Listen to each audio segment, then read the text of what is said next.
So the most important question, who am I? Why am I here? My name is Jeremy Cherry. The D is silent.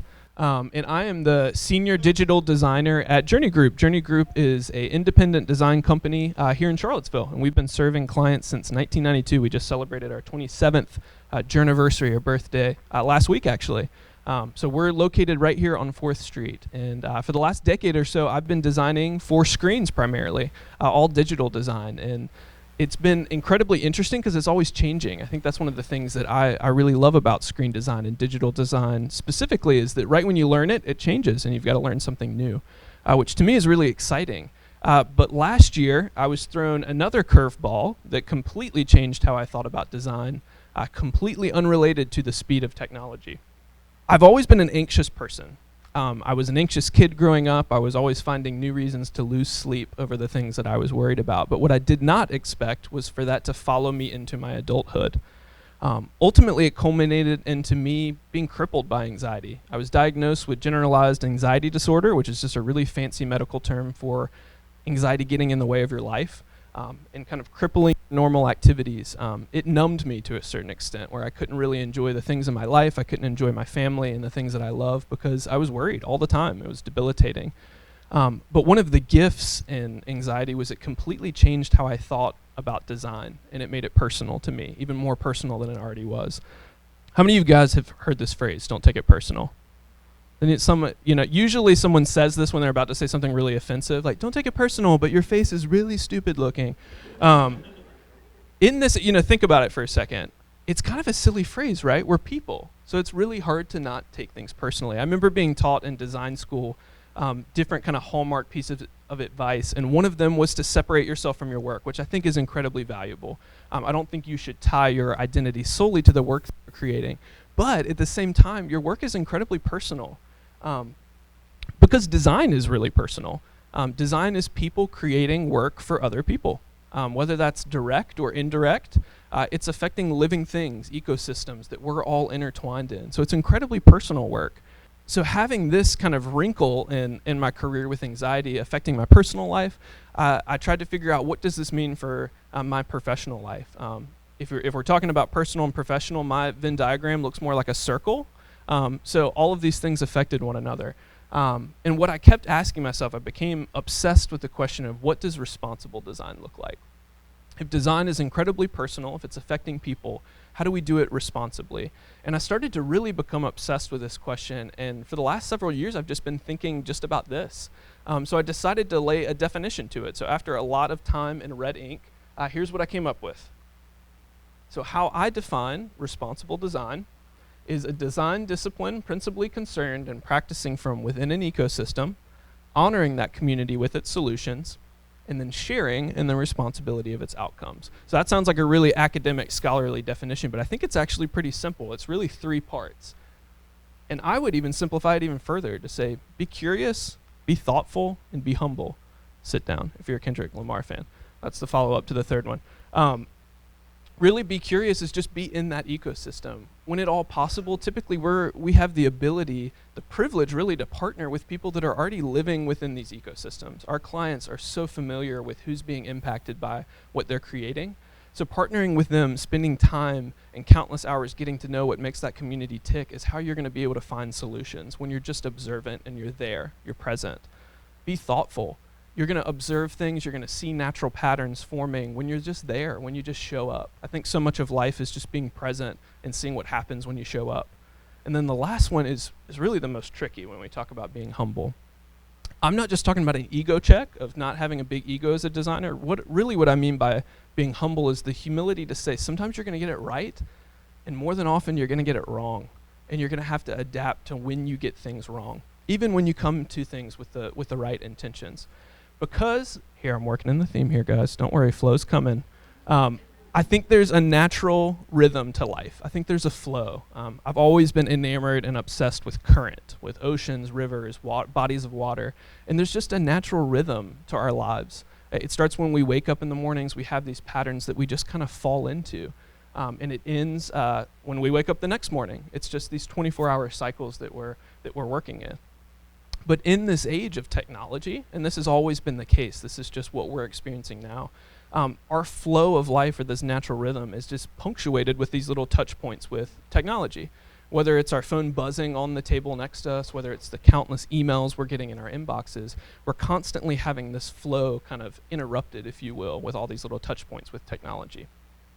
So let's talk about flow a little bit further in my personal life. I've never understood flow more than when I was a raft guide in college. I got to spend 2 summers in West Virginia on the New River Gorge, and what I realized and learned pretty quickly, that this is probably obvious to you guys, is that rivers flow in one direction and they don't stop flowing.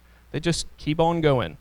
So if you are in a raft full of people that you are in theory responsible for or to, you have to be really careful of what you pay attention to. If you're paying attention to the wrong thing, someone's going to get hurt. That's just kind of how it ends up shaking out on the river. So it made me start to really think and be aware in a lot of different places in my life that it really matters what I'm paying attention to and when. So this kind of gets to today's topic, engagement. To quote Beyonce, if you like it, you should put a ring on it. Oh, oh, oh, oh, oh, oh, oh, oh, oh, oh. We're not talking about that, but I did just get single ladies stuck in your head, so you're welcome. If anybody knows the dance, you're welcome to just take the rest of my time for it. When I'm defining engagement today, really what I'm talking about is just the act of holding attention. It's whether it's the content that we're talking about on screens or the things that we hold in our hands. It's the act of holding someone's attention and, in theory, holding time. So we've talked a little bit about the landscape. So let's unpack a little bit of what I mean when I say the attention economy. You guys have probably heard this phrase. It's a hot button buzzword that a lot of papers like to write about, and there's kind of different definitions defining the attention economy.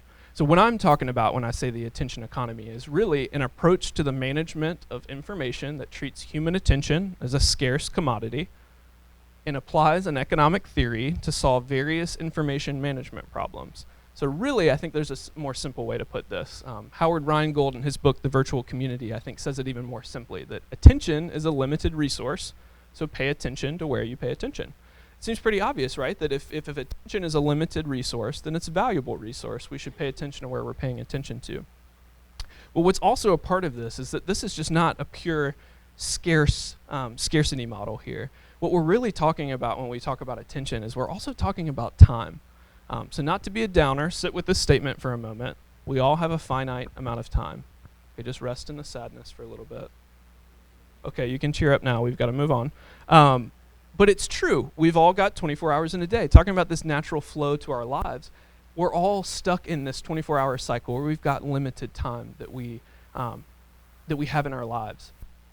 But what we find is, again, coming back to this concept of flow, is this natural rhythm is constantly being inundated with all this kind of content that's entering our lives through the digital landscape.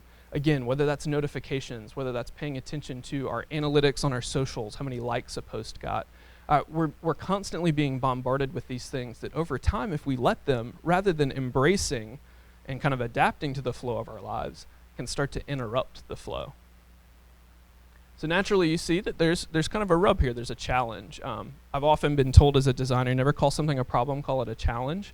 And I think that we have a challenge in front of us right now in the current economy.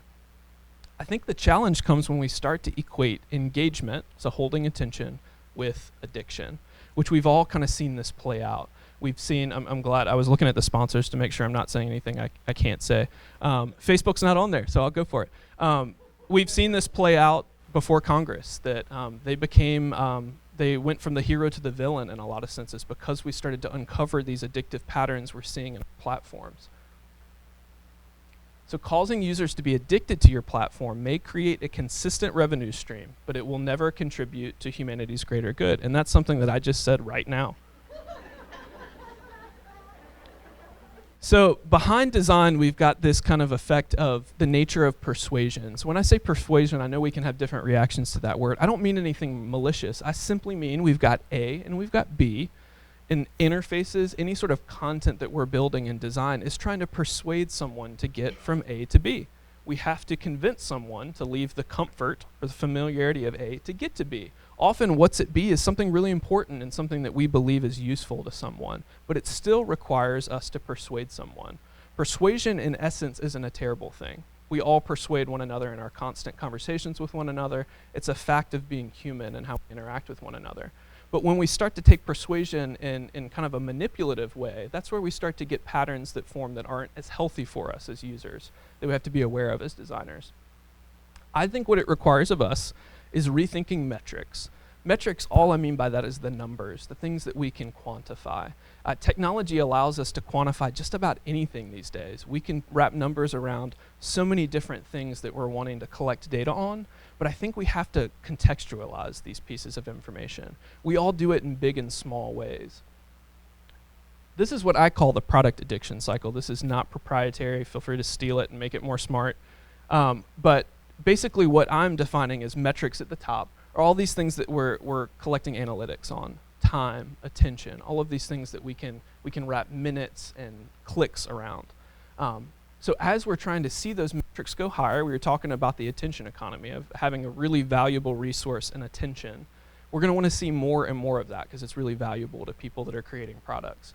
But as we start to do that, we're going to be tempted subconsciously to manipulate behaviors to make those numbers go up. What happens when you start to manipulate people is they become addicts to your product, what I'm calling compulsive dependence on technology.